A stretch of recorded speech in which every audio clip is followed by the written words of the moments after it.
Hi, and welcome to Be Well with Miss Tonia. Today, I would like to speak with you all about mindfulness. Now, this is really a review on mindfulness because these are some things that I have discussed in previous episodes of Be Well with Miss Tonia. Being mindful is the ability to quiet our minds so that we can notice what is happening around us and so that we can know what is happening on the inside of us. When we are mindful, we can notice our thoughts without being overwhelmed. We can make planned decisions and avoid acting impulsively. We can be focused and enjoy fun times. We can feel more calm and relaxed in stressful situations. We can use the skills that have been taught to us through previous Be Well with Miss Tonia episodes so that we can act effectively or do what works, and that will make us feel better. Mindlessness is the opposite of mindfulness. And when we are mindless, we don't notice our thoughts. We may become overwhelmed with increased anxiety or depression and anger. We act impulsively. We miss out on fun because we're always worried or distracted. And we're more impacted by stressful situations. I want to look at three states of mind, or rather review the three states of mind. States of mind is your outlook or your perspective. State of mind has a big impact on what emotions we experience and decisions that we make. Emotion mind. When we are in emotion mind, we're focused on our emotions. Our feelings are in charge and our thoughts and behaviors are driven by them.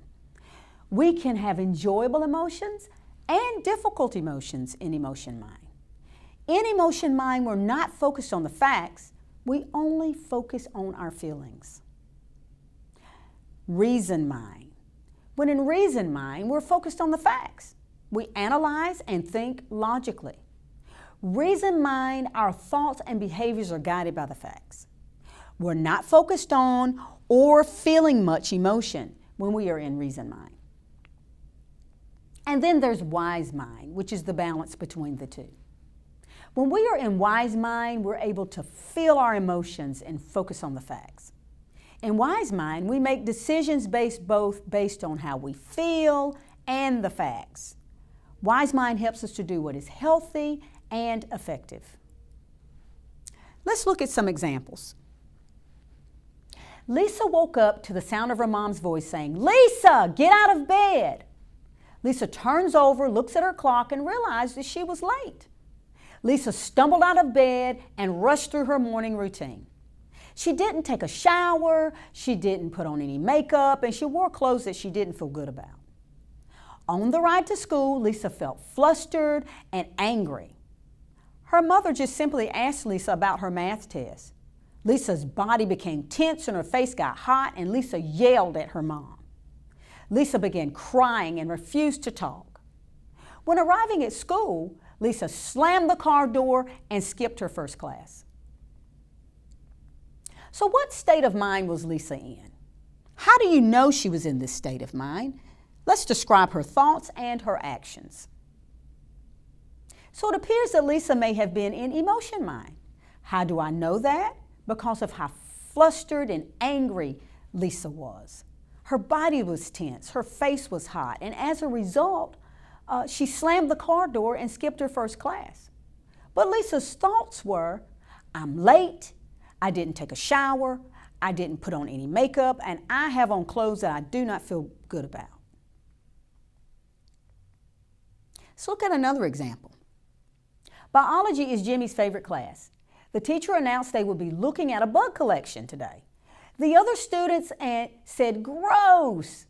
Well, Jimmy doesn't like bugs, but he was too focused on the teacher and was saying, this is gross, but I have to focus on the teacher because I know that some of this information is going to be on the test, and Jimmy's goal was to pay attention and pass that test. So he paid attention to the size of the bugs, the colors of the bugs, and Jimmy took good notes and highlighted things he thought may be helpful for the test. When Jimmy was passed around the collection of the cockroach, Jimmy noticed an uneasy feeling in his stomach, but he ignored this and went back to note-taking. What state of mind was Jimmy in, and how do we know this? And let's look at describing his thoughts and actions. So Jimmy may have been in reason mind. How do I know this? It's because Jimmy was focused on taking notes and getting the things that he would need for the test, and he was paying attention to the size and the color of the bug, even though it made him feel queasy. His thoughts were, I hate bugs, my stomach feels queasy, but I've got to pay attention so that I can get the information for the test. And as a result, he ignored the queasiness of his stomach and he went back to note-taking. Paid attention to the facts. Example number 3, and our last example. Lisa was sick and her mom thought she needed to go to the doctor. Lisa hated going to the doctor. Doctors make her so anxious. Lisa noticed just thinking about the doctor caused her heart to race and her palms to start sweating and her stomach to feel upset. Lisa had the urge to yell at her mom and just refuse to go to the doctor altogether. But instead, Lisa told her mom, I know I need to see the doctor, but I'm really anxious. Lisa practiced some deep breathing in the car and distracted herself with her phone by going on her Facebook page while she was in the waiting room. During the appointment, Lisa held her mom's hand as the nurse swabbed her throat. What state of mind was Lisa in? How do we know this? And let's look at Lisa's thoughts and her actions. Obviously, Lisa was in wise mind. How do I know this? It's because Lisa says that she hates doctors and she was aware that going to the doctor made her feel anxious. But she balanced her emotions and she balanced the facts to make a wise decision to go to the doctor anyway. Some of her thoughts was, oh, when I go to the doctor, I feel anxious, my palms are sweating and my heart is racing because I really don't want to do this. But her actions were, she practiced some deep breathing, she distracted herself with the Facebook, she held her mom's hand and she allowed the nurse to swab her throat. So she was able to balance her emotions and the facts and make a wise decision to see the doctor so that she could be well. For more information, please check out our website, www.dcsirish.com. Follow us on Instagram, Dublin City Schools Irish, or go to our YouTube channel, Be Well with Ms. Tonia. Thank you so much for watching, and remember to be well.